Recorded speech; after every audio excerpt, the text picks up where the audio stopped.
എളുപ്പത്തിൽ തയ്യാറാക്കിയെടുക്കാൻ പറ്റുന്ന ഒരു ചിക്കൻ റോസ്റ്റിൻ്റെ റെസിപ്പി നോക്കിയാലോ.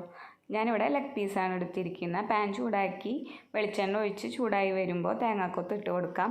തേങ്ങാക്കൊത്തൊന്ന് മൂത്ത് വരുന്ന സമയത്ത് സവോള അരിഞ്ഞത് ചേർത്ത് കൊടുക്കാം. അതിനോടൊപ്പം തന്നെ ഇഞ്ചി വെളുത്തുള്ളി പേസ്റ്റും കുറച്ച് കറിവേപ്പിലയും കൂടി ചേർത്ത് നന്നായി മൂപ്പിച്ചെടുക്കുക. സവോള നല്ല ബ്രൗൺ കളർ ആവുന്ന വരെ നമ്മളിത് മൂപ്പിച്ചെടുക്കണം.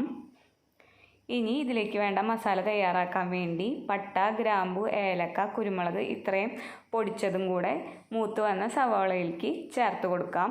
ഈ മസാലയുടെ പച്ചമണമൊക്കെ മാറി വരുന്ന സമയത്ത് മുഴുവൻ മല്ലി, മുഴുവൻ കാശ്മീരി മുളക് പൊടിച്ചതും കൂടെ ചേർത്ത് ഇതിൻ്റെ പച്ചമണം പോകുന്നത് വരെ ഒന്ന് റോസ്റ്റ് ചെയ്ത് കൊടുക്കാം. ഇതിലേക്ക് ഒരു പഴുത്ത തക്കാളി അരച്ചെടുത്തതും കൂടെ ചേർത്ത് കൊടുത്ത് നന്നായി വഴറ്റി കൊടുക്കാം. ഉപ്പും പാകത്തിനുള്ള വെള്ളവും ചേർത്ത് ഗ്രേവി ആക്കി എടുക്കാം. ഗ്രേവി ഒന്ന് തിളച്ച് വരുന്ന സമയത്ത് ചിക്കൻ്റെ പീസസ് ഇട്ട് കൊടുക്കാം. ഇനി ഇത് മൂടി വെച്ച് വേവിച്ചെടുക്കണം. ചിക്കൻ വെന്ത് കഴിഞ്ഞാൽ മൂടി തുറന്ന് വെച്ച് നല്ല തിക്ക് ഗ്രേവി ആക്കിയെടുക്കണം. അതായത് ചിക്കനിൽ ഈ ഗ്രേവി നന്നായി പൊതിഞ്ഞിരിക്കണം. ലാസ്റ്റ് ഇതിലേക്ക് കുറച്ച് കുരുമുളക് പൊടിയും കറിവേപ്പിലയും വിതറി നമുക്ക് ഫ്ലെയിം ഓഫ് ചെയ്യാം. ഈസി ആയിട്ടുള്ള ചിക്കൻ റോസ്റ്റ് റെഡിയാണ്.